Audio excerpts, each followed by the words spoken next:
It's the Full Court Press with Eric Frandsen and Jason Walker. Welcome back to the to the show that we're doing right now. Following the local teams, breaking down the biggest games with in-depth analysis and team interview. Join the show by calling into 435-752-1069 or text 435-339-0321. It's the Full Court Press. Look, Rose, ends it. Yes! Caught! Touchdown! They did it!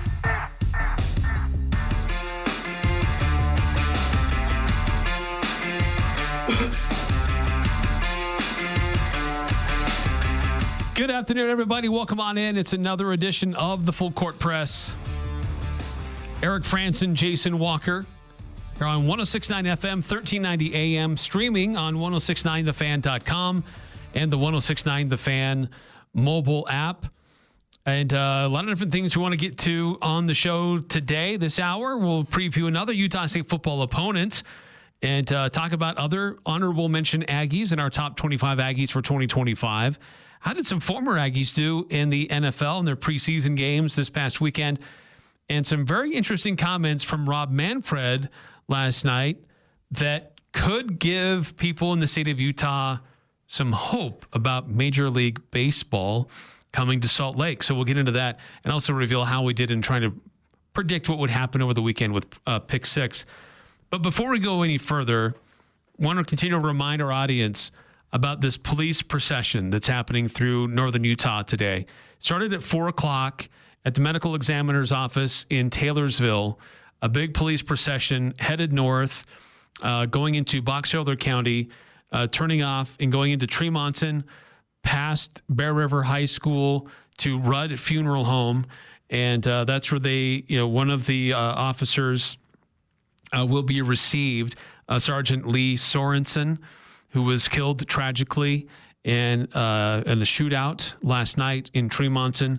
And then this police procession will continue over to State Route 30, and they'll head over Valley View Highway coming into Logan. And that's where they'll make their way to Center Street in Logan at Ellen Hall Mortuary on Center Street, where Officer Eric Estrada will be received.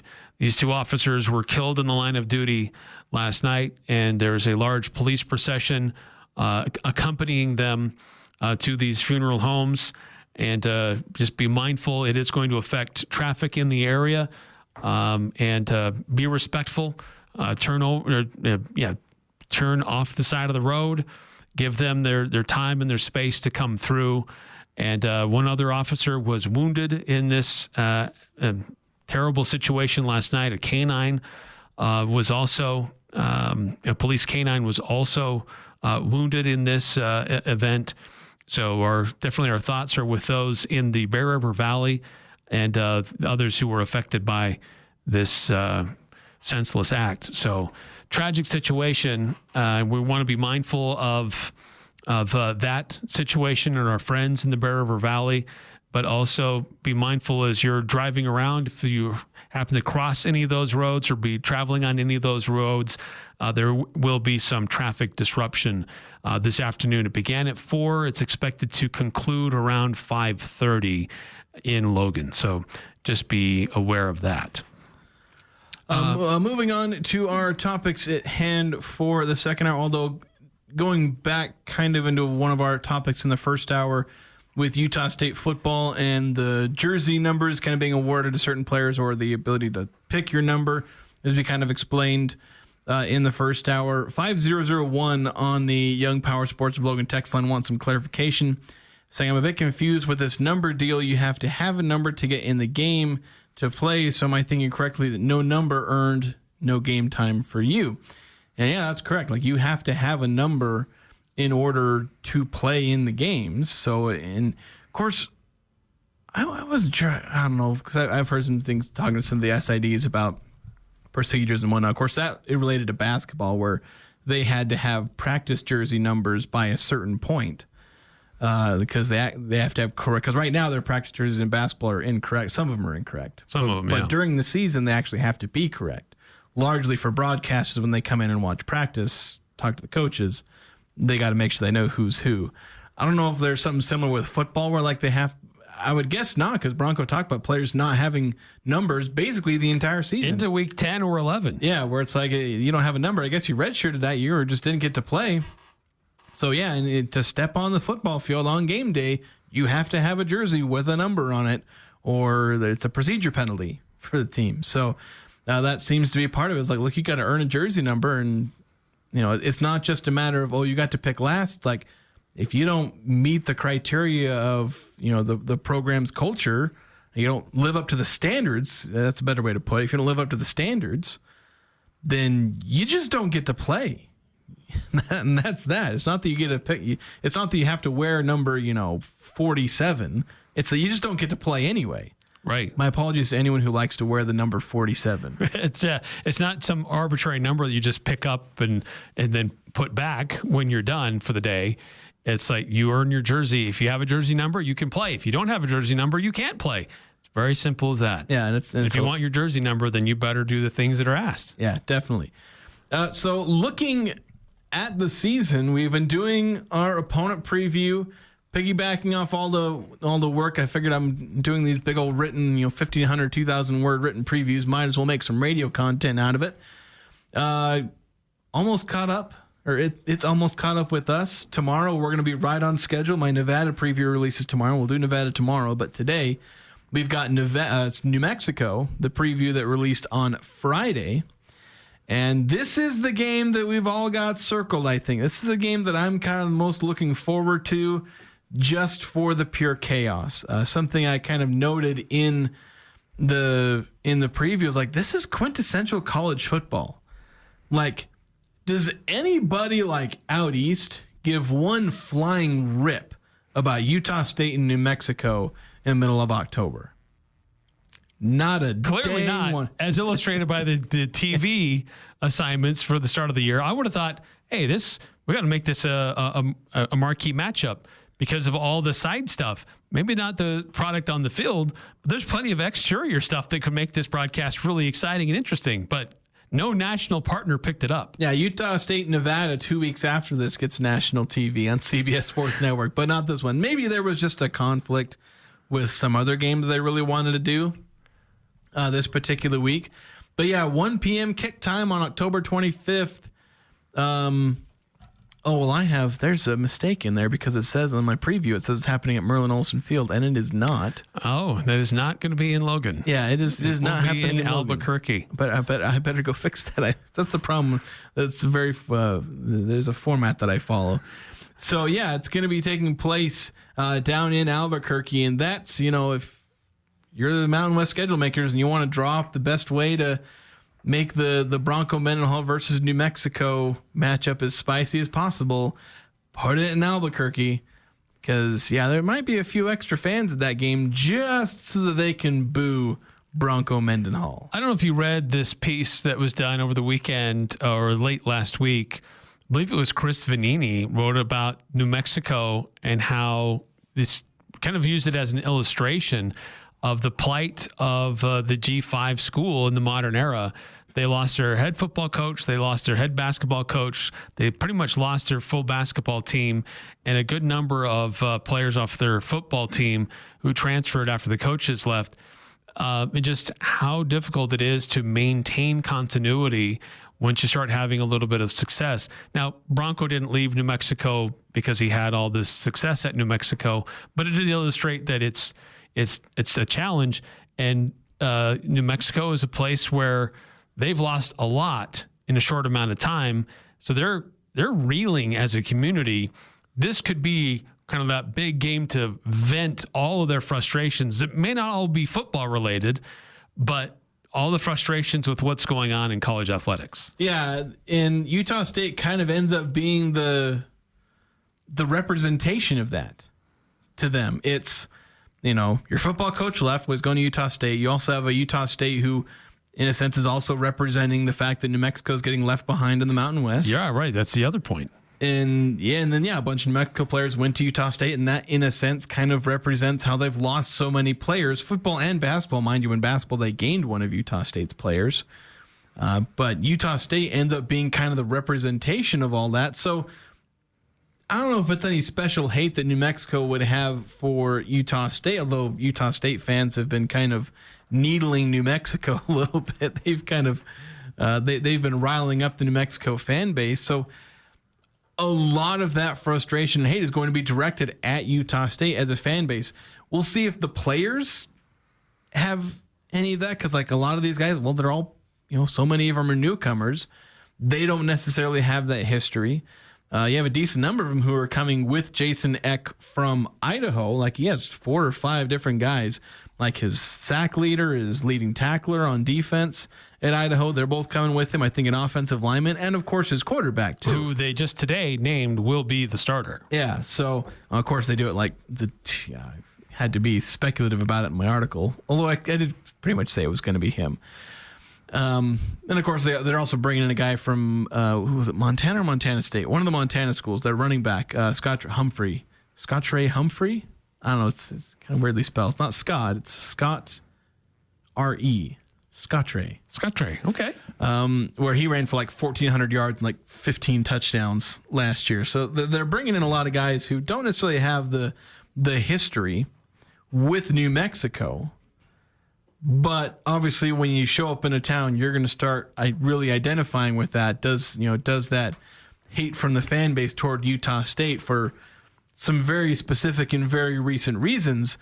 Does that translate to the players who then play with that extra passion in this game? So yeah, it's going to be a very interesting matchup for a heck of a lot of reasons, and I'm super into it. Like I said, I love it. This is college football.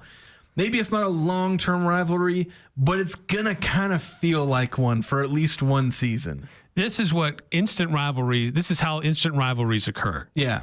The stuff that happens off the field, a coach or player moves, or somebody says something that's kind of degrading towards the other locker room, or shots fired from the fan bases. This could be an interesting game on the field, but I'm not sure. I think Utah State has the edge, but because of the emotions of the game, I think that will keep New Mexico in this, which could make it somewhat interesting. Now, Coach Eck, this is a guy who he came up through the Wisconsin Badgers system. It's where he was as a player. He knows big-time football.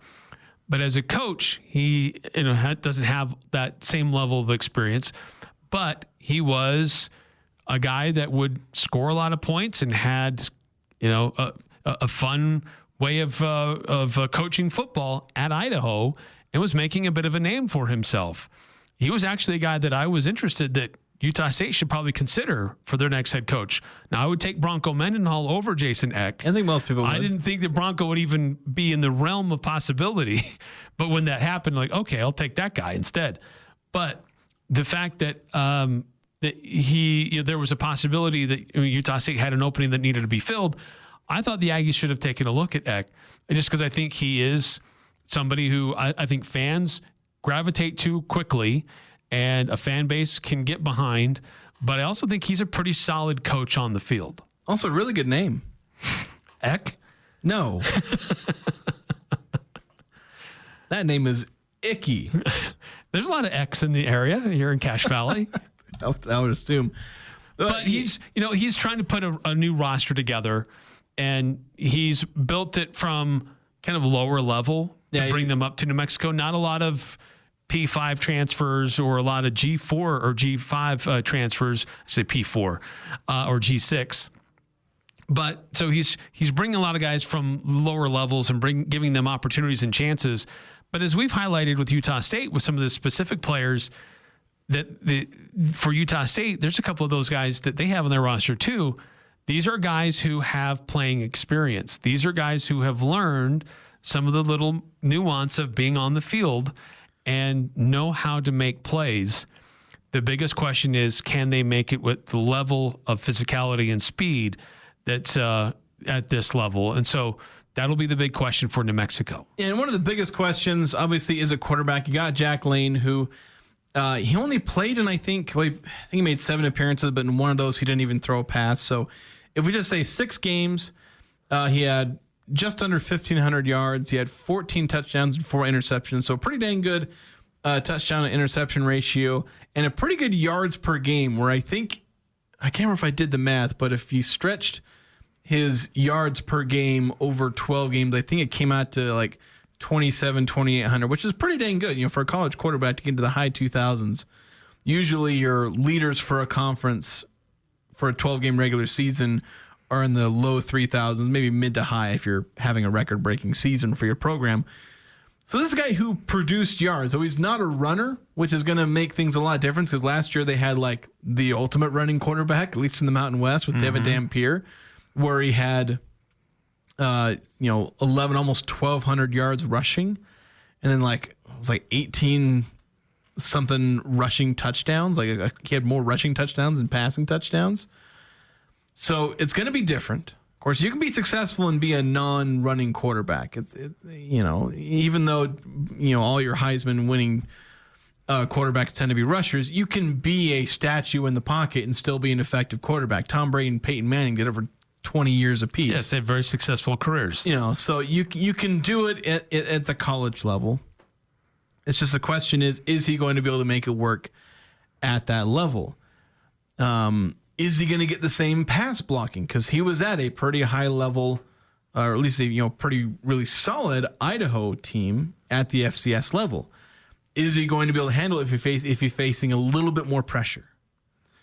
Is he going to be able to get all of his hose? Because pressure makes terrible quarterbacks out of everyone.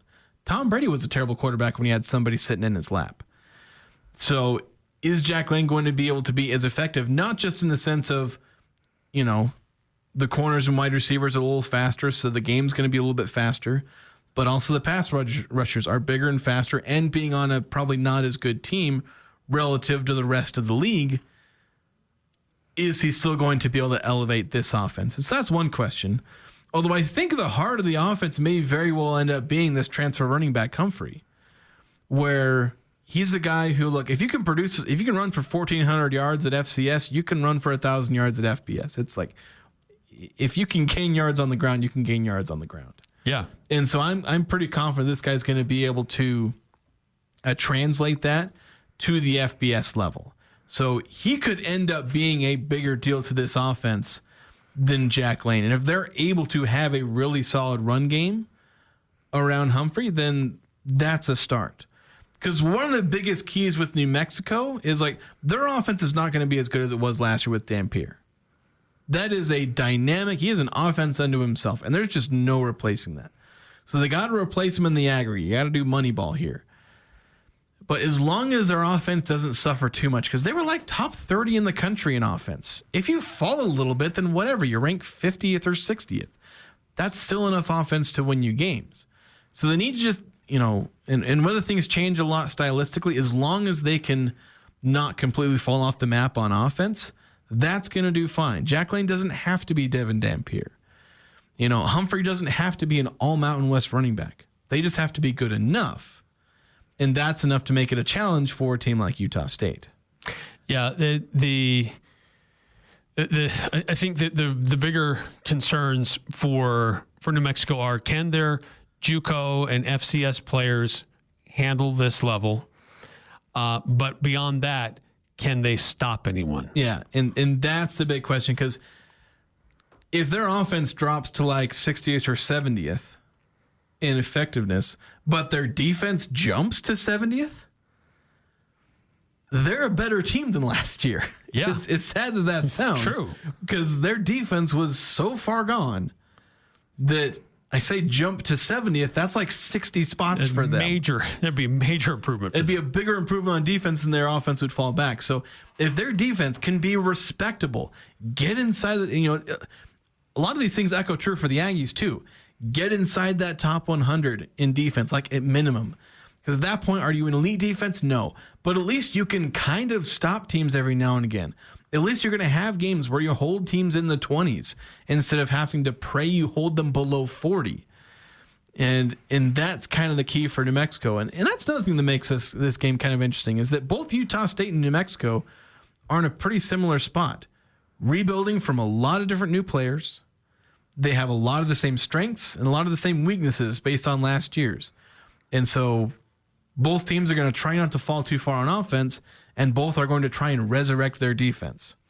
Obviously, there's a lot of differences in how they're going about that and some of the individual circumstances, but when you add this all up, again, this just all goes back to these two teams making an excellent matchup. And I almost wish it was happening earlier in the year, but in the end, having it later in the year... Build more suspense. Yeah, build more suspense. Like having rivalry games at the end of the year. So, yeah, I like it. It's going to be an amazing matchup, I think. Your thoughts on the Utah State-New Mexico showdown coming up in late October? Jason's got it as a close win.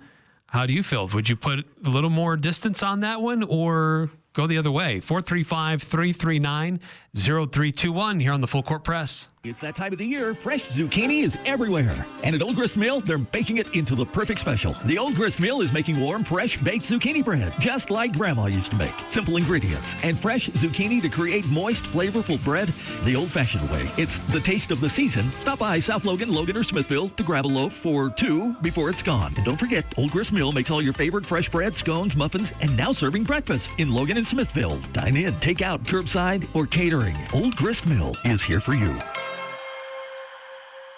When grid failures and severe weather cause power outages, your business might take a hit, or at home, you could lose your refrigerated food storage. Generac Standby Power Solutions help ensure an uninterrupted power supply. Generac is the #1 brand of standby generators. Get yours today from Golden Spike Electric, your trusted source for safety and security. Golden Spike Electric, powering your peace of mind. Online at gsegenerators.com or call 257-3016. They also service other models. Hi, it's Emily, and here at Serenoni, we start with the thread, literally. We knit all of our own fabric so we can control the softness, the weight, and the quality. So your blanket isn't just soft at first, it stays soft, strong, and beautiful over time. From our softest minky to lush, stretch, cotton muslin, and waffle, we create comfort that holds up from newborn snuggles to movie nights. Established in 2006 right here in Logan, come experience the quality for yourself at our store on 10th West next to iFit.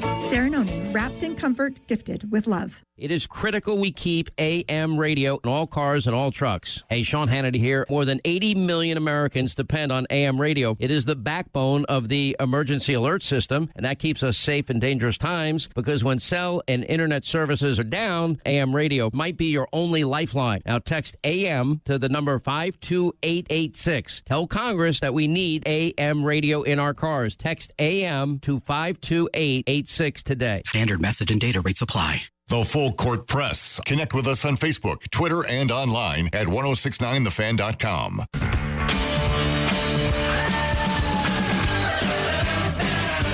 Mountain Valley Heating and Air Conditioning wants to give away a free air conditioner to somebody in need. And they want you to feel the love as they give away and install 5 of these furnaces and air conditioners. It's the full HVAC system, the equipment, materials, installation services. But they don't want to just give it away to anybody. They want to give it away to a deserving family or 5 deserving families. But they need your help. So you need to nominate a family in need today. Nominations are open through August 31st. So time is closing out here. But at least 5 families will be selected between September and October. So nominate them by going to mtnvalleyhvac.com. Click on the Feel the Love tab, mtnvalleyhvac.com, to help a deserving family today. We continue talking about the Utah State Aggies, as we've been doing the last couple of weeks here, highlighting the top 25 Aggies for 2025. And stepping aside from our normal list, which is unranked, so it's not like we have a specific order that we're necessarily following. But today, we wanted to highlight the honorable mentions. Now, there were 6 people who submitted their own list of top 25 Aggies, the players that we thought would have the most impact for this upcoming season. But the way that the voting worked, not everybody could get in. In fact, the honorable mention list is nearly as long as the full top 25 list. And last hour, we went through half of the honorable mentions. And so now we thought we'd go through the other half of those honorable mentions. So, again, I'll just go through the list, and then we'll talk about some of these players and their potential impact. John Shepard, he's a cornerback. Safety Titan Saxton. safety DeAndre Barnes, offensive lineman Jimmy Liston, defensive tackle Carson Tujigu, kicker Tanner Rinker, outside linebacker Nuulatu Selison, cornerback Noah Flores, outside linebacker Will Holmes, and inside linebacker Tamir Burton. And there are several of these guys that I think could be impact players, potentially even starters. I think especially look at the defensive backfield guys, Titan Saxon and DeAndre Barnes. Especially with Ike Larson being suspended. Those are guys who could make big plays. I think Titan Saxon was one of the guys that got to pick his number, if I'm not mistaken. Jimmy Liston, I think, could very well be a starter on the offensive line. Hard to predict exactly, but he's going to be in the mix there.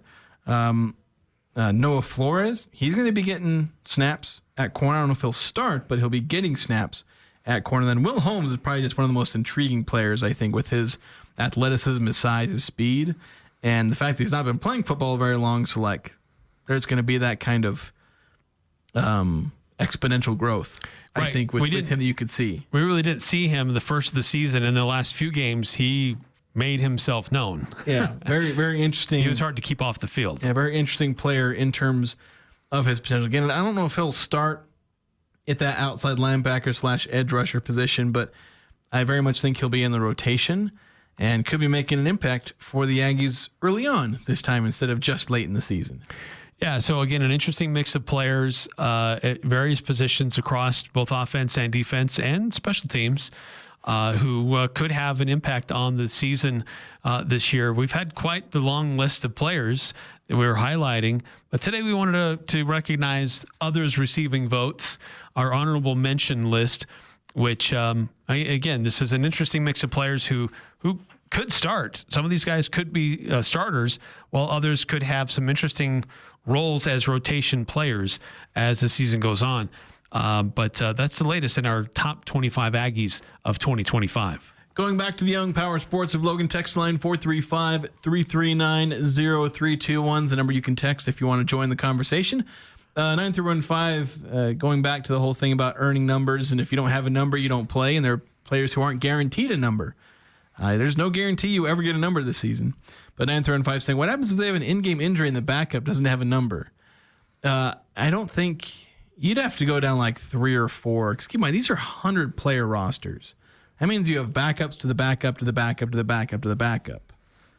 And I don't think they're going to get down to the, I don't think they're going to get far enough deep into their depth chart to the point where they're getting to players who don't have numbers. You'd certainly hope not. Injuries. We've seen Utah State have to go to their fourth-string quarterback at certain times of their seasons. Yeah, but their fourth-string quarterback got a number. Yeah, that's so keep that in mind. It's true.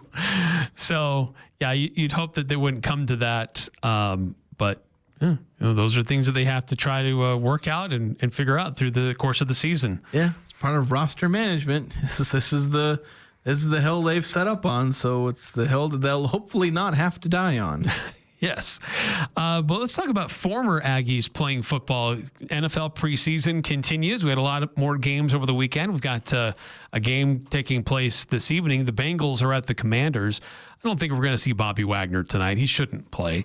But a couple other former Aggies did see some action. And for Kansas City, they took on Seattle. Now, Seattle won the game 33-16. And there was a former Aggie who had a big highlight reel, but everybody was talking about how he got tackled more than the play that he was able to do himself. Yeah, I know. 49-yard kick return. It's like, he got tackled by the kicker. It's like, all right, fine. Talk about that. It's like, okay. But still, and it ended up being, I think, the only thing Jalen Royals did is statistically in that game. Yeah. Is have that 49-yard kick return. So, yeah, we're not seeing the Aggie wide receivers catch passes this preseason because I don't believe Kyrese Rowan caught a pass in the game for the Broncos. He did not. So we're not getting very much from our former Aggies in the preseason because Jordan Love got injured. Bobby Wagner's not playing because he's a veteran and couldn't, there's no reason for him to be out there. He knows what he's doing. He doesn't need to warm up. He's Bobby Wagner. And in Jalen Royals, there's a lot of hype for him, but it just doesn't seem to be playing much. They're working on other guys. Granted, he still seems to be practicing with the ones, and at least the twos, if not the ones. I know Rashee Rice is going to play more. That's kind of a bit of a blow to Jalen Royal's chance to be like one of the top guys in the wide receiver rotation. But yeah, it's been slightly disappointing here with the Aggies in the NFL preseason.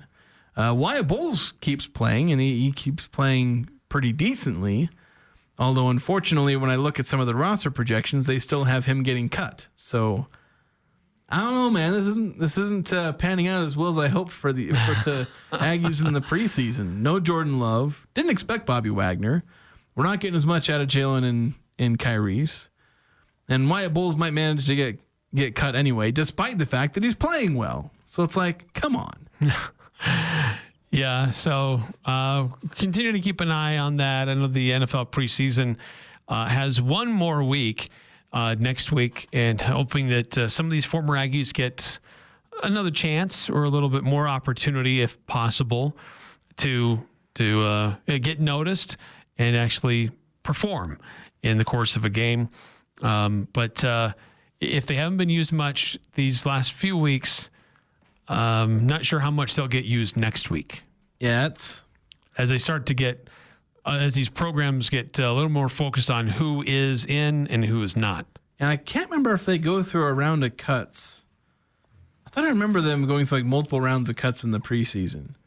But I don't follow the NFL calendar as much as I used to. There's some people who live and breathe and die by the NFL calendar, and it's like, I don't know, at some point they cut the roster to 53, and there might be an in-between.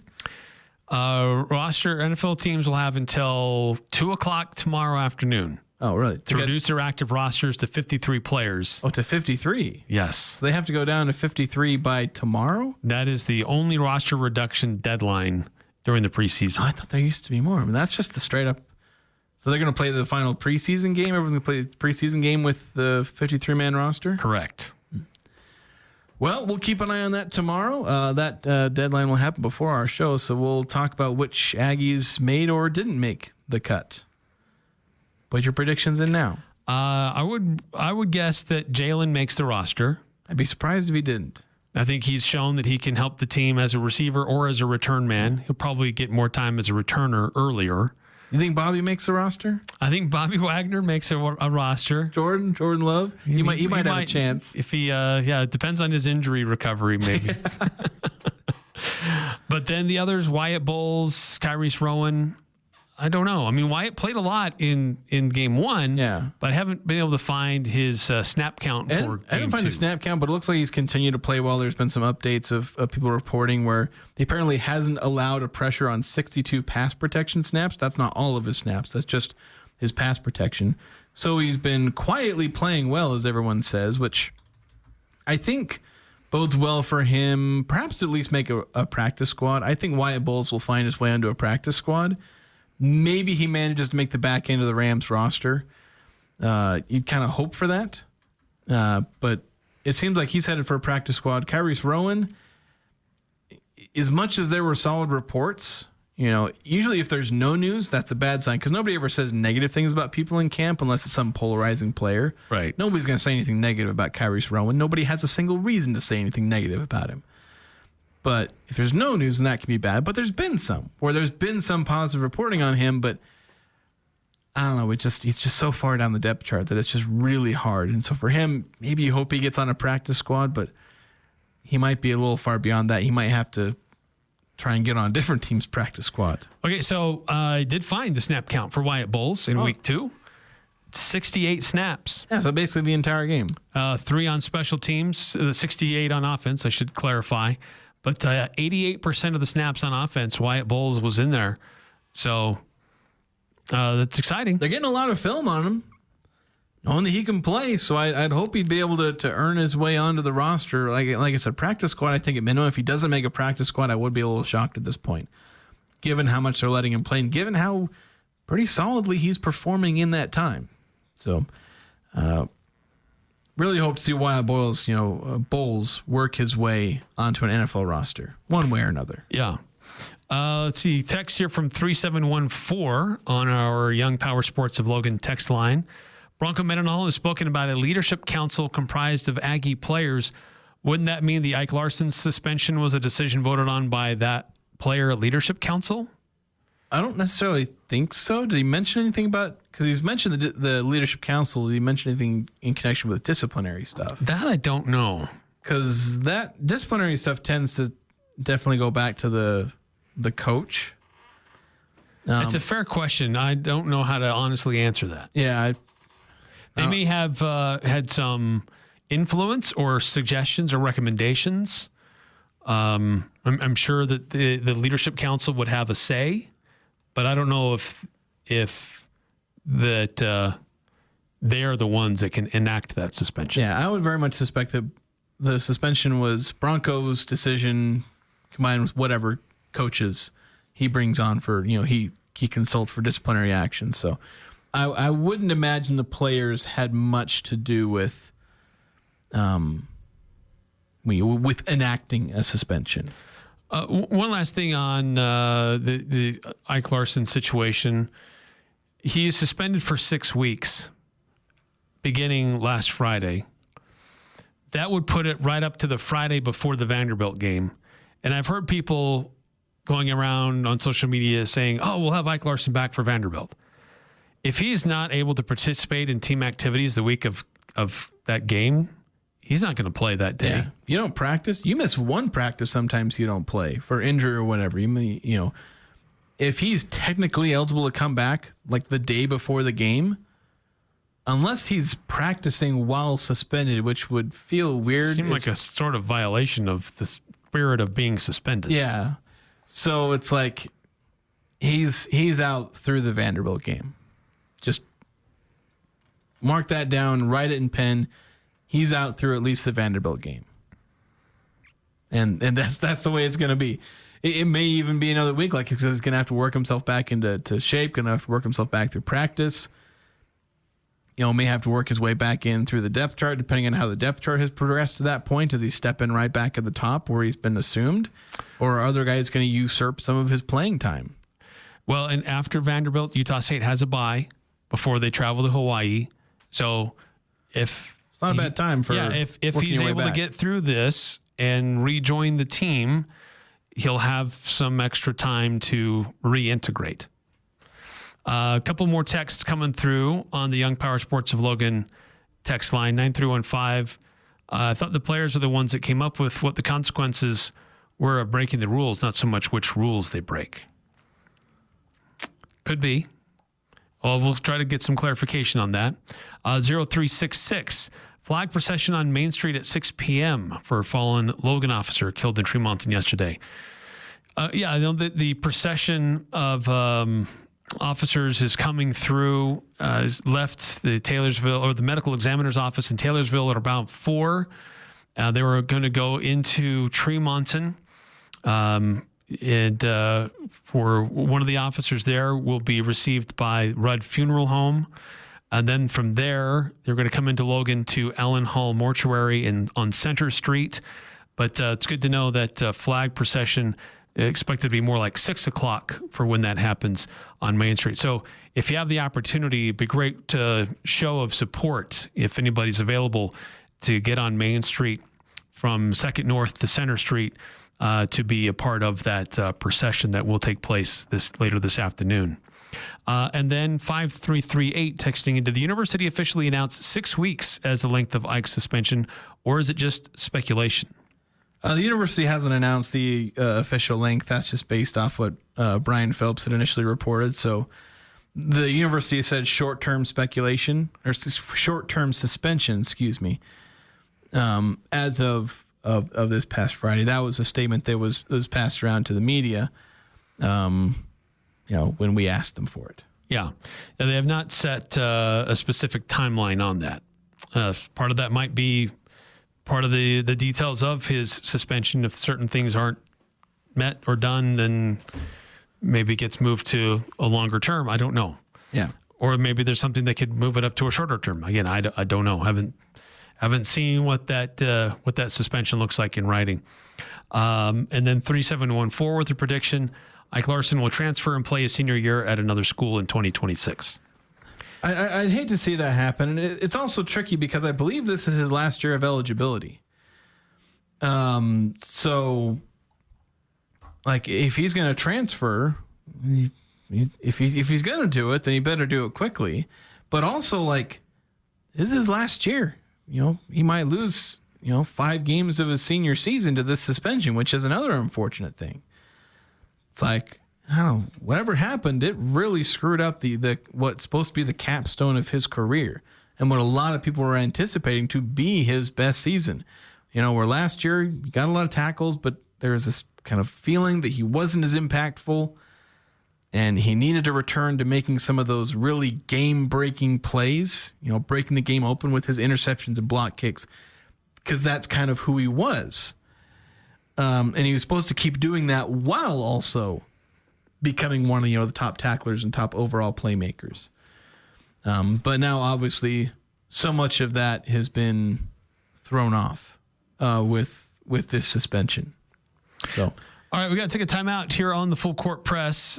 Feel free to continue to text in on the Young Power Sports of Logan text line 435-339-0321.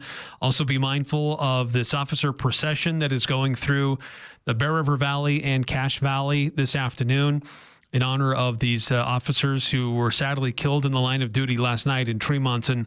One officer being received at Rudd Funeral Home in Garland, the other at the Allen Hall Mortuary on Center Street in Logan, as they will be received there after last night's tragic events.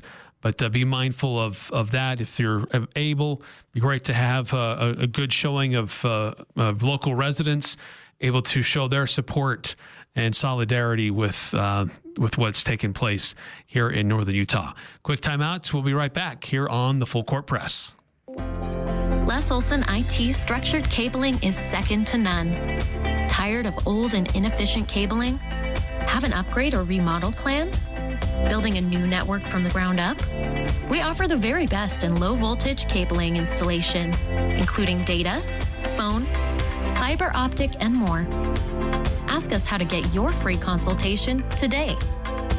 Les Olson IT. No matter what the conditions, DD Auto and Salvage can get your vehicle up and off your property. Now is the time to plan to make extra cash by calling DD Auto and Salvage and moving that old vehicle. Let them pay you for that junk vehicle. DD Auto and Salvage makes it so easy to get rid of your junker vehicles, paying you the most money possible. If you have metal, DD Auto and Salvage in Logan wants to pay you today. Call 787-1204. That's 787-1204 today. See store for details.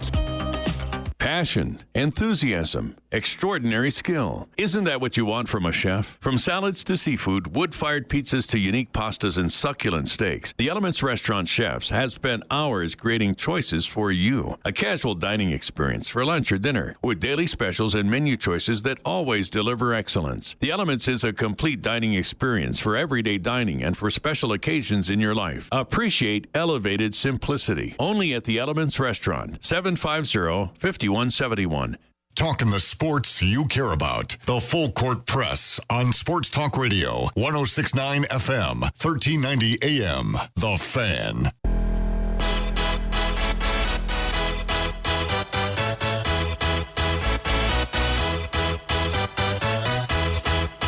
Cache Valley's biggest garage sale is coming up on September 6th. It'll be at the George S. Eccles Ice Arena parking lot.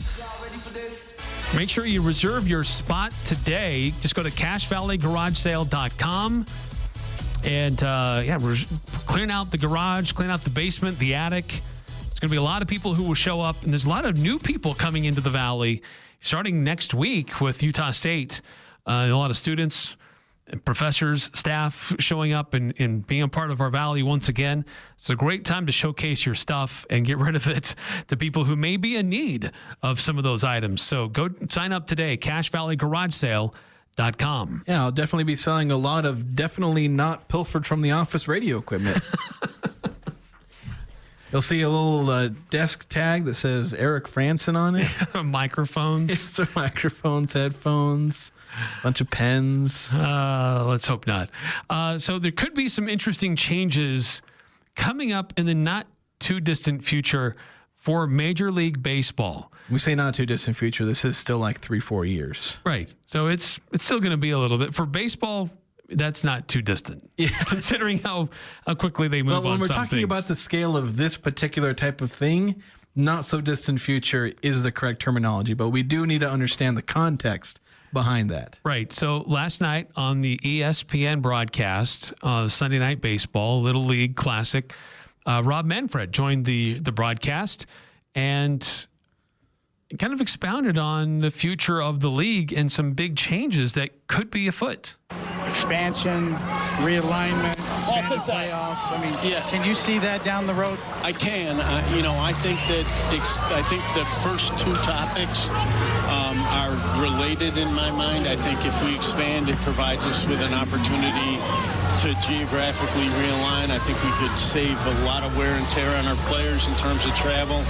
And I think our postseason format would be even more appealing for, entities like ESPN, because you'd be playing up out of the East, out of the West, and that 10 o'clock time slot where we, sometimes get Boston, Anaheim, would be two West Coast teams, and that 10 o'clock slot that's a problem for us sometimes becomes a real opportunity for our West Coast audience.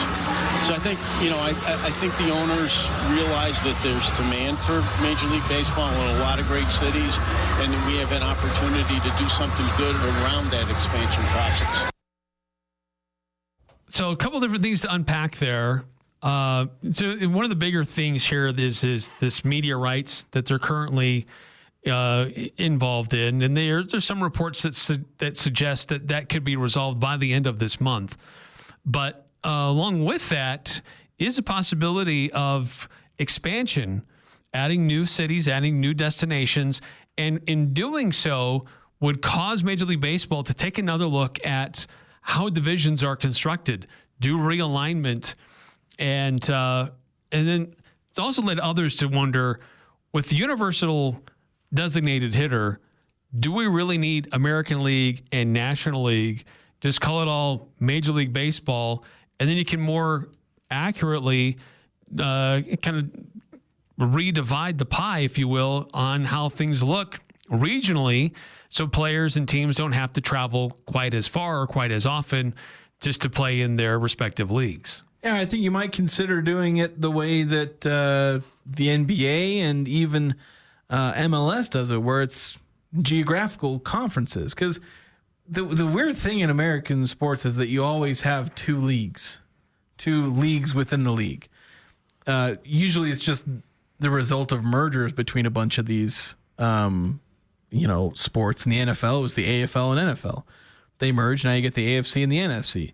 And the NBA, you had the NBA and ABA. And, of course, I guess it ends up being the Western and Eastern Conference. But still, it's like you have these two leagues within the league, and a lot of it, and the biggest benefit tends to be geography. Mind you, the NFL needs to fix its divisions because they're weird. But it's just kind of the result of drift over, some teams move. Like, for instance, the St. Louis Rams were in the NFC West. Now it makes a whole lot more sense because they're in LA now. But like, you got the Miami Dolphins who are in the NFC East, the same as three teams that are up north. The Jets, Patriots, and Bills, instead of being in like the AFC South, for instance. So, and I don't know the landscape of Major League Baseball, what issues there are with, the AL and the NL and the divisions, but every now and again, it might be worth it to just be like, hey, let's check up on where everyone's at geographically speaking after decades of some teams moving, some teams going belly up.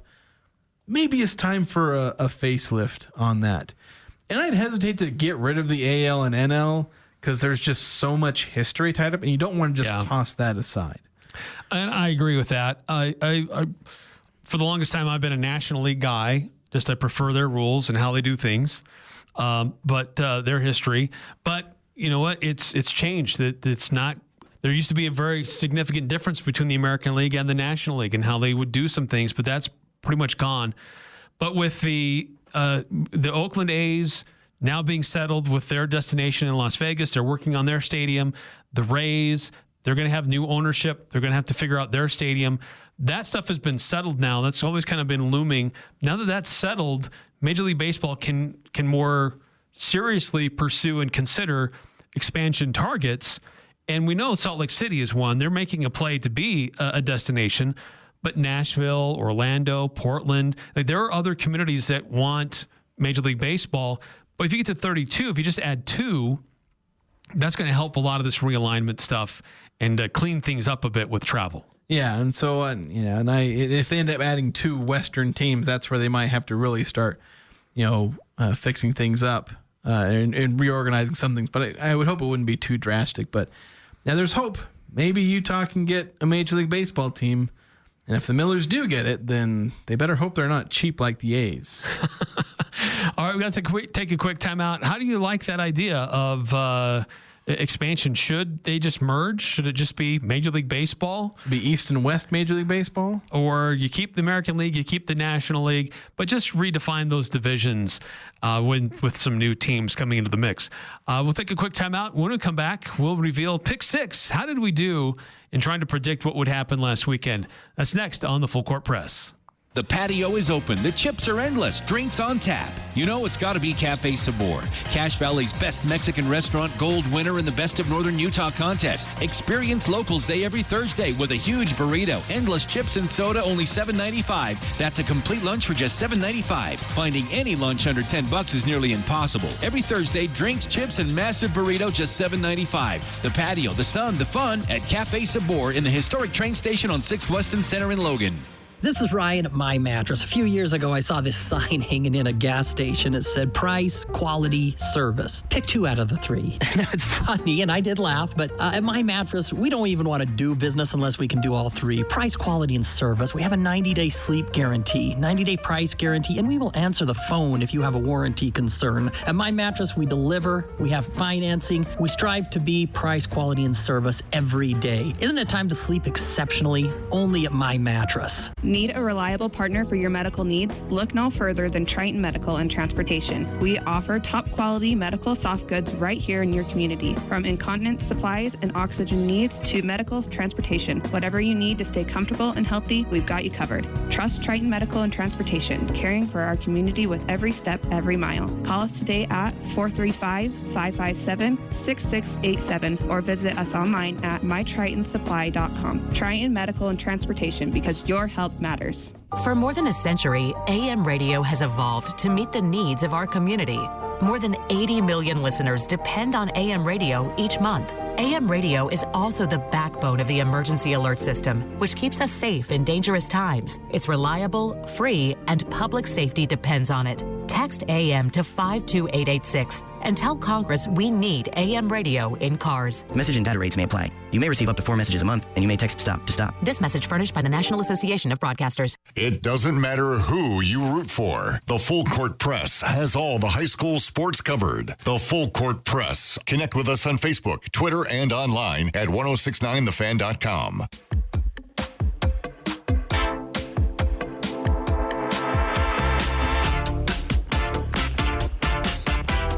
Eric Frandsen, Jason Walker, 435-339-0321 here on the Full Court Press. 4781 texting in, what would the MLB team name for Utah be? Honestly, I wish they would just take the Bees. I think that would be great. Or Hive or something like that. I don't know, something. Or Pioneers. I know we've gone through the song and dance of coming up with names before, but there's some decent names. And unlike with Ryan Smith planning a team, you'd get a different color scheme than black and white. It'd actually be an interesting color scheme. Potentially, yeah. We had 2 days full of those name suggestions. I remember when they first announced that they were going to make a run at doing that. So I don't know if we're going to get into that. Yeah, 471, he's already starting Utah Swarm. Utah Swarm. I don't know about that. It might work. So on Thursdays, we try to predict what will happen for the upcoming weekend. We'll call it Pick 6. Jason has 3 lines. I have 3 lines. We use a tiebreaker as well. And Jason, you won last week. I did. So are you going to get on a little bit of a run here, or do I get back into the mix? Maybe. So let's start with the lines that you had. So you had RBIs by Seiya Suzuki. In Saturday and Sunday, you said a 2-game series against Pittsburgh. They played a 3-game series. Oh, they did? But you specified Saturday and Sunday. Not that it actually didn't affect the line at all, but you said RBIs for him in that series, 2.5. You only had 1. I took the under, you took the over. So I get that one. Then Cal Raleigh, home run. Would he have one or not in that? So you mentioned that Little League Classic game, Mariners versus Mets. Would he or wouldn't he? I said no. You said yes. He did hit a home run in that game. There you go, big thumper. So 1-1 as we go to the next one. Sabria Ionescu, 3-pointers made against the Minnesota Lynx on Saturday. You set that line at 3.5. She only had one, or excuse me, she had two. Excuse me. I took the under. You took the over. So I'm up 2-1 as we head to my lines. 15 games in the NFL preseason over the weekend, not including today's games. There's 15. They were all AFC versus NFC. And so I just said, how many AFC wins? I said the line at 7.5. I took the over, you took the under. There were 7. Oh. 7 wins by the AFC. There was one that ended in a tie. This is crazy. Then we have, so you're up, you've tied it 2-2 with that one. Combined yards, all purpose, everything for Jalen Royals and Kyrus Rowan. I set the line at 30.5. Now, even though Kyrus Rowan didn't do anything, at least statistically, Jalen Royals, even though he didn't catch a pass, still hit the over because he had the 49-yard return, which, as I said, it was all-purpose yards. That includes return. So we both took the over, so it didn't really matter, that line. So we're tied 3-3 heading into the final line, Eric. Oh, boy. RSL at Charlotte. Goals by RSL. I set the line at 1.5. You took the under. I took the over. RSL lost that game 1-0. Whoa. So you win. Pick 6. Wow. Thank you, RSL. Shut up. I would have won the tiebreaker too. That was Utah State goals against Washington State. I actually had the same line, 1.5. They won, but they won 1-0. 1-0. Yes, so, that was a very close one. Couple other texts coming in. 4781 mentioned Utah Swarm and then clarified, sorry, Utah's Warm. Yeah. I once told somebody who was from Washington, because he'd actually gone to BYU for a couple of semesters. He's like, Utah's really hot. And I was like, it's not that hot. And these days I'm like, why did I say that? Apparently I just didn't notice how hot it was when I was younger. That or, global warming's really kicking in. 9315. You guys got my hopes up with Not So Distant Future.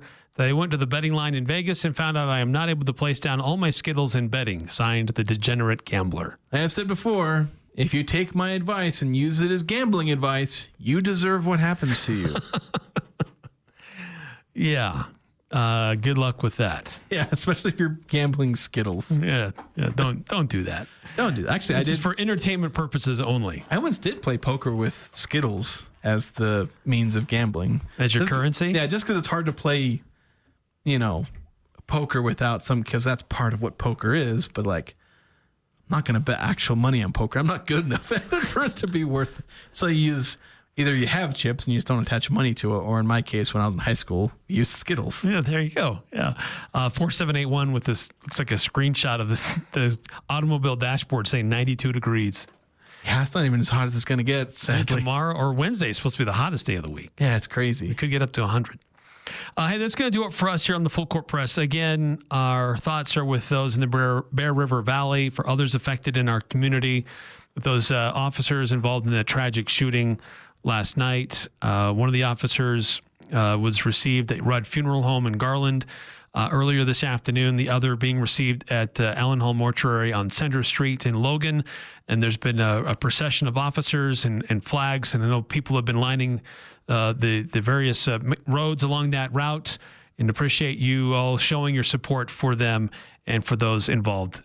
That's going to do it for us tonight, everybody. You asked, begged, and even pleaded, and the heavens heard you. KLGN Logan, 106.9 FM, 1390 AM.